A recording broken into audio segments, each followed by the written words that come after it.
Hello students. So here I am going to revise about the structure of atom. So here basically there are four models of atom. Okay. We are going to discuss. The first is Thomson model of atom.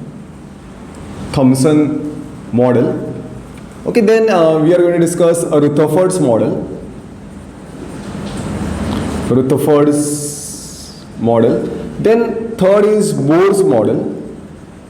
Bohr's model, and fourth is quantum mechanical model. Quantum mechanical model.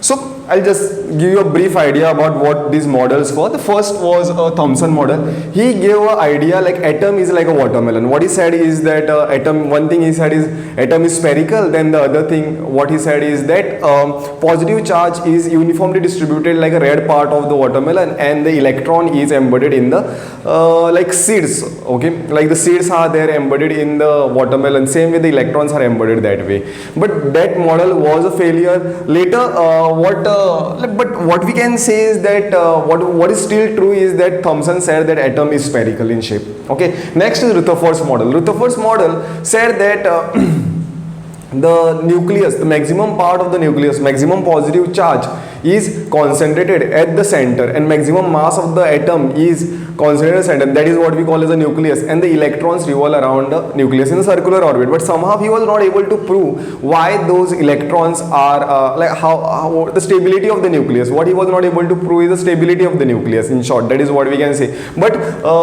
the thing about the Rutherford's model, what is still true is that atom has a nucleus and the maximum mass of the atom is concentrated at the center. Then a Bohr's model of atom. Like Bohr's model of atom said that there is a nucleus, electron revolve around the nucleus in a circular orbit, but limitations of this model was for the single electron system like a hydrogen or the helium plus, right, or a lithium 2 plus, in which there is a single electron. And then there comes a quantum mechanical model. This is the ultimate model of the atom, and here we discuss about orbital, the probability of finding the electron around the region, all these things. So orbit, here there is a concept of the orbital, here there is a concept of the orbits. So these things what we can say briefly about all these models. So Thomson model is only that much what I told you in the beginning. Let's discuss about the Rutherford's model.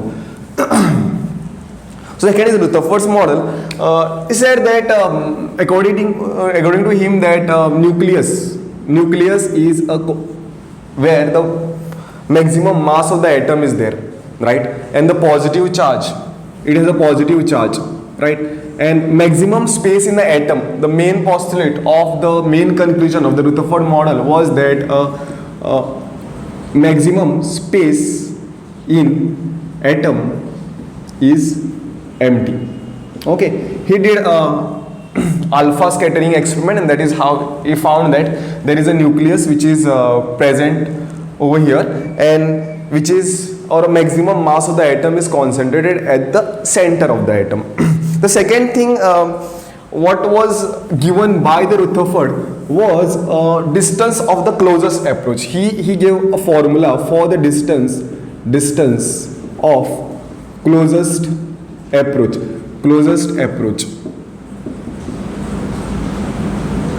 right. The distance of the closest approach is equal to approximate size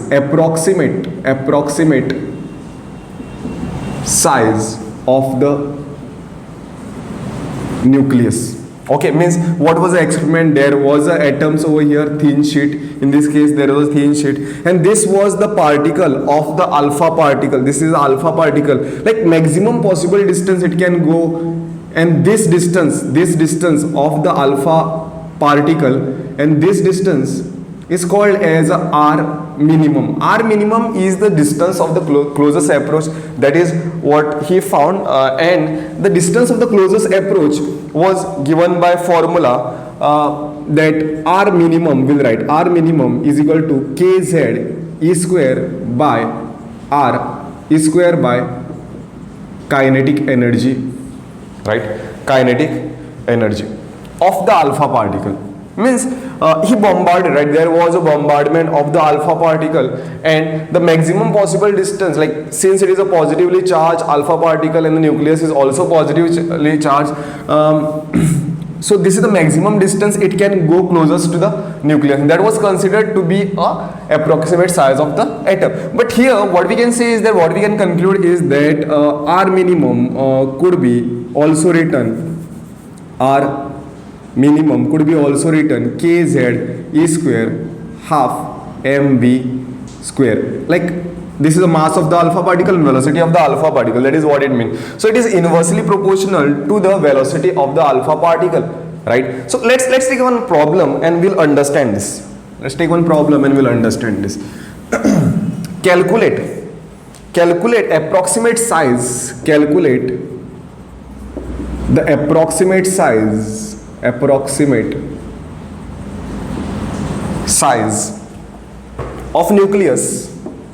of nucleus means distance of the closest approach, distance of closest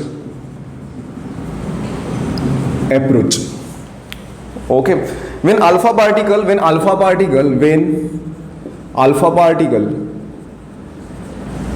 of kinetic energy, how much it is given, 2 mega electron volt, 2 mega electron volt, collides with a gold nucleus, collides with a gold nucleus. If you remember that alpha particle scattering, the gold foil was chosen over there, and what we can do is the speed of the alpha particle can be controlled. Means velocity of the alpha particle could be controlled. So here the question is, calculate the approximate size of the nucleus when alpha particle of the kinetic energy 2 mega electron volt collides with a gold nucleus. Gold atomic number is 79 is the atomic number for that, right? So this basically experiment is this. I'll just explain you this. This is the atom of a gold, and this is the nucleus, and this is the source of the alpha particle. This is the source of alpha particle source. Means from here the alpha particle will go, which is positive. It will go here, and somehow at certain distance it will start repelling from this, and maximum distance, let's say this is the maximum distance where it can go. Right, where it can go, this is the maximum distance, and this is called as the distance of closest approach, and this is the or what I can say is that like this is the nucleus. In that case it will go up till it will cross the atom also, no, it will cross the atom also, it may go over here also, right? And from it won't touch the nucleus, but from here this alpha particle will start bouncing back, right? And this distance is called as a distance of closest approach, and that is what we are told to find. Calculate the approximate size of the nucleus. Means using that formula R minimum is equal to 2kz e square by kinetic energy.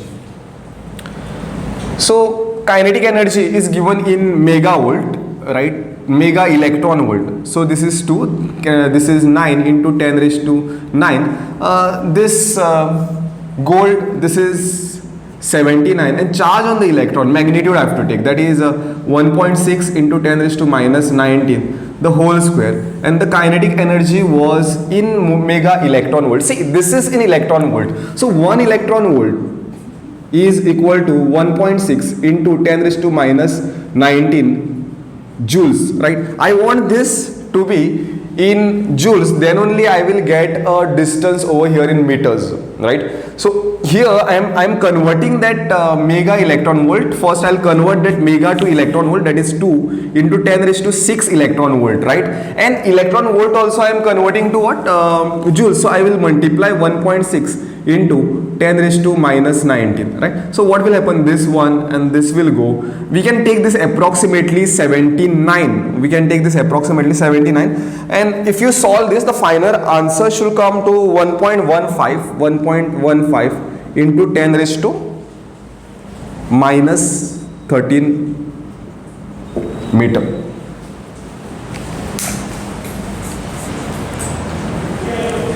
Okay, here is the next question. The question says that in an alpha particle scattering experiment, distance of the closest approach is r. If the velocity of the alpha particle is increased by 50%, find the percentage change in the distance of the closest approach. See the meaning of this. See, we are writing the r minimum as the distance of the closest approach, right?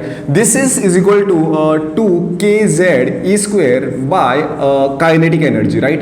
Kinetic energy of the alpha particle means over here distance of the closest approach, right? This is the alpha particle and this is the nucleus. Let's say this is the nucleus in an atom. Like this distance will be less if the velocity is more. That is what we say, like inversely related to the velocity, means more is the velocity. With more force, more velocity, it will go more close to the nucleus, right? So what is the question here is that if the velocity of the alpha particle is increased, then like initially if it was going here, it was standing here and bouncing back from there, it is increased by 50%, then obviously the alpha particle will go little closer. In this case the r minimum will decrease, right? So that is what the whole idea over here. Now coming to this question, what they are saying is that alpha particle scattering experiment, the speed, I said initially, the speed of the alpha particle can be controlled. Now if we are increasing the speed of the alpha particle by 50%, then by what percentage the closest approach has increased? So question is very simple. See over here, this is I'll just write r minimum or r1 I will write. This is first when we are using like a certain velocity, and r2 will be increase in velocity, right? So what I say is that over here r1 is this. So we can derive, since 2 is a constant, k is a constant, z is a constant for that, right? Z is a constant, z may be a nucleus of that atom, isn't it? And E is a charge on electron, that is also constant, right? So here this is also constant, and divide by half, this is constant, mass of the alpha particle is constant. In this experiment what is going to happen is velocity, right? Velocity, that is v alpha square, mv square, I am writing it separately. So this is a constant and this is something which is going to vary, means what I can say is that r1 is 1 by v alpha square.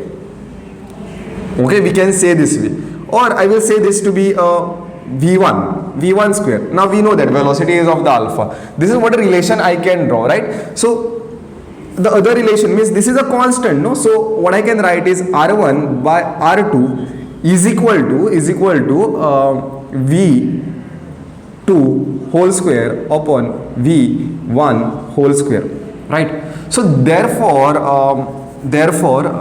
it is r1 by r2. This is the radius of the distance of the closest approach. This is later when the velocity was increased by 50%. This I can write as the v2 upon v1 the whole square. So r1 by r2 is what is the velocity? Initial velocity is increased by 50%. Let's say initial velocity is v2 and yes, v2, then what is this? Next velocity will be in terms of, yes, 50% increase, means v2, this is initial velocity v1, and if I want to write that in terms of v2, 50% increase, right? So 50% increase, how we can write v1 plus v1 by 2. This is what I can write over here. No, this is 50% increase. This will be my new v2, isn't it? So v1 by 2. So further what I write is this r1 by r2 is equal to 2 over here. This is 2 times v1 plus v1 divided by So what will happen over here is R1 by R2 is how much it will be. This is 3 times V1 by 2 and this is 1 by V1. So answer R1 by R2 is 3 by 2.